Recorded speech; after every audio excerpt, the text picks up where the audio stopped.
बहुत लोग बोलते हैं इसका इनिशियल जो है वो बेकार है, इनिशियल उठती नहीं है, हायर को अच्छी पावर की बाइक मिल रही है, तो आप क्यों R15 पे जाओगे? तो मेरे हिसाब से सिर्फ लुक्स के लिए इतने पैसे खर्च करना मेरे को नहीं लगता कि ठीक है। तो भाई अब अगर आप मेरे से पूछो कि क्या R15M लेनी चाहिए 2023 में, तो मैं बोलूँगा कि यार शायद नहीं।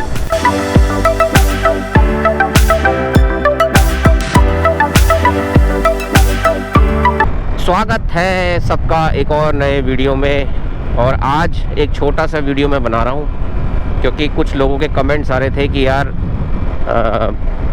यामाहा R15 जो है वो 2023 में लेनी चाहिए कि नहीं लेनी चाहिए। एक बहुत बड़ा सवाल है और इस पर वीडियो बनाना तो बनता ही है।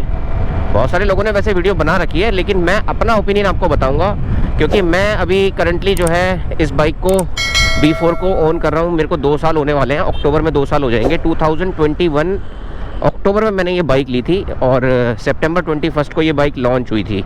तो लॉन्च होने के मतलब 10-15 दिन के अंदर मेरे पास ये बाइक आ गई थी। तो और बाइक भी जो है अभी 17,000 किलोमीटर के आसपास कवर करने वाला हूँ मैं।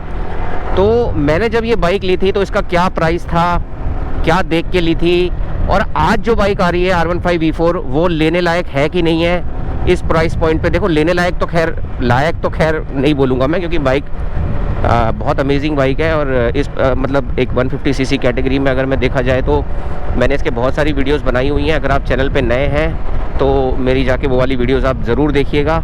इसके प्रोज, इसके कॉन्स मैंने सब कुछ बताया हुआ है और सारे टॉपिक्स को ऑलमोस्ट कवर किया हुआ है मैंने। तो अगर आप नए हैं चैनल पे तो सब्सक्राइब करके बेल आइकन को ज़रूर प्रेस कर दीजिए और मेरी वो वाली वीडियोस ज़रूर देखिए। तो आज की वीडियो में हम बात करते हैं कि यार देखो 2023 में ये बाइक लेना बनता है कि नहीं बनता है। तो देखो बात ऐसी है कि मैंने जब ये बाइक ली थी तो रेसिंग ब्लू मैंने लिया था, रेसिंग ब्लू है ये, और मेरे को पूरे 2 लाख रुपए की पड़ी थी ऑन रोड। ठीक है ना, on road 2 lakh rupees Faridabad. मतलब आप दिल्ली भी मान सकते हो, दिल्ली में भी कुछ खास अंतर तो नहीं था दिल्ली और फरीदाबाद में, पर 2 लाख रुपए की ये ऑन रोड थी उस टाइम पे।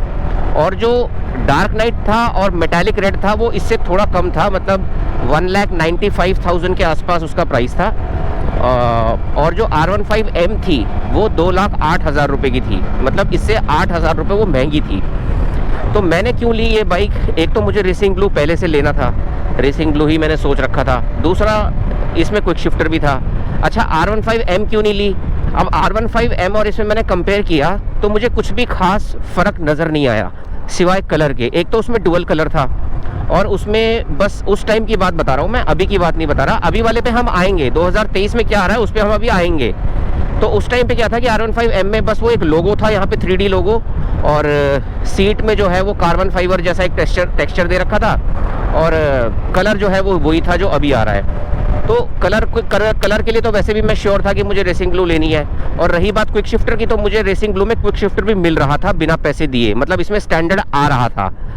और इसीलिए जो है मैंने फिर रेसिंग ब्लू की तरफ ही जाना सही समझा, क्योंकि मुझे जो चीज़ चाहिए थी वो मुझे रेसिंग ब्लू में पूरी मिल रही थी। R15 में ऐसा कोई भी ऐसा फीचर नहीं था जो रेसिंग ब्लू में नहीं है सिवाय कलर वलर के, और बाकी कॉस्मेटिक चेंजेस थे उसमें। तो कॉस्मेटिक चेंजेस की वजह से मैंने बाइक जो है बदली नहीं, मतलब मैंने कहा यार मुझे रेसिंग ब्लू ही चाहिए।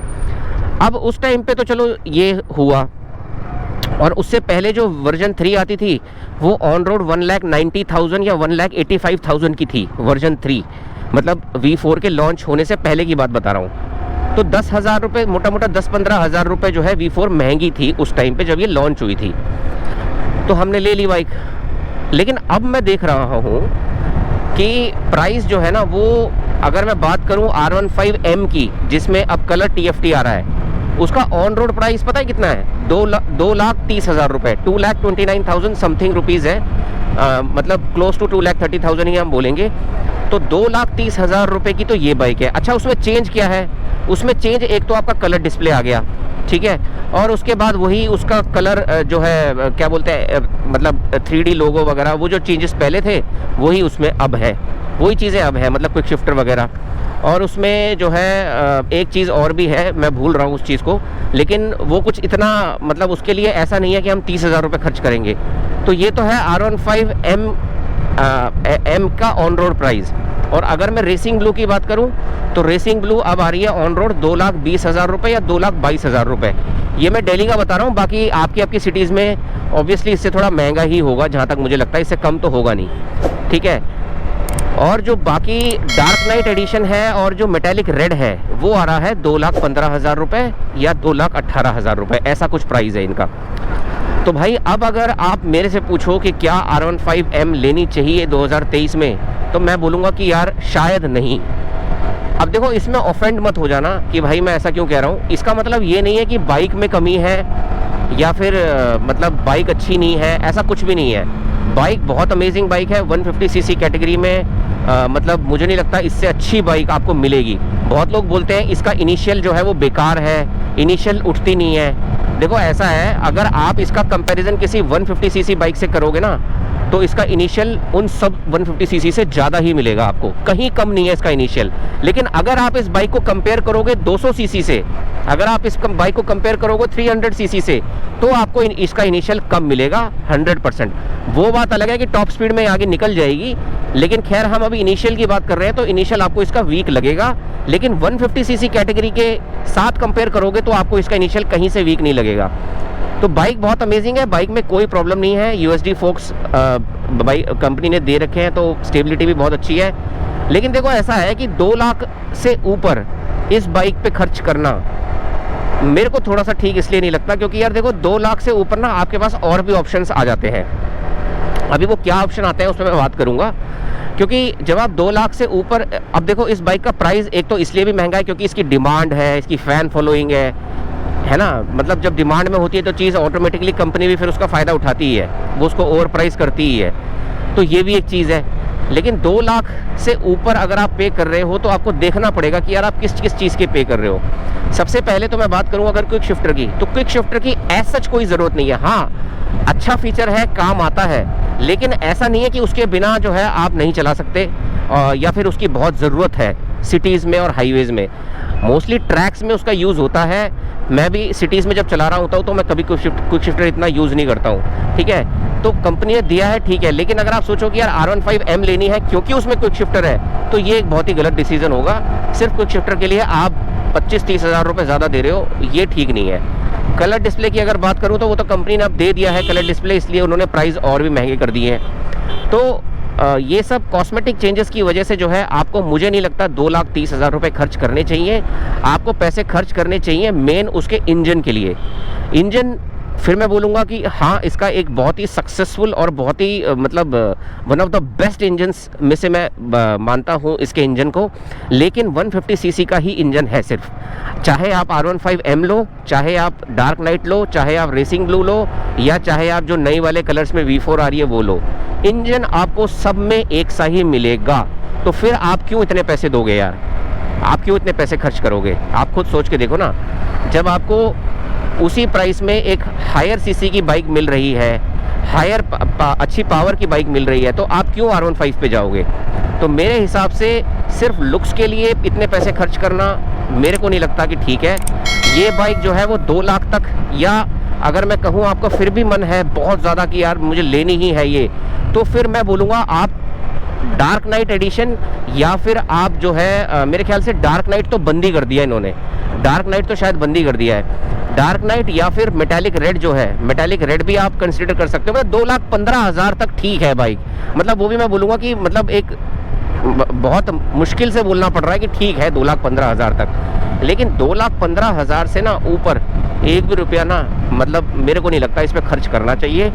इसके अलावा आपके पास, मैं ये नहीं बोलूँगा कि बहुत सारे ऑप्शंस हैं, मेरे दिमाग में सिर्फ अभी 1-2 ऑप्शंस ही हैं जो मैं आपको बताऊंगा, जिन पे आप जा सकते हो, और बहुत अमेजिंग बाइक्स हैं वो भी, और इससे हायर सीसी की बाइक्स हैं, ठीक है।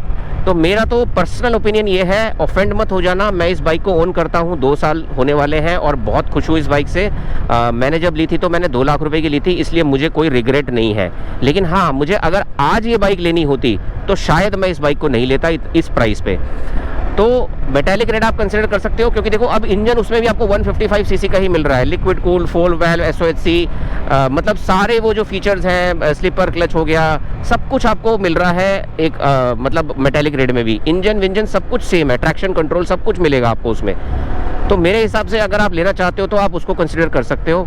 बाकी 2,30,000 रुपये में R15M मेरे हिसाब से बहुत ज़्यादा ओवर प्राइस्ड है।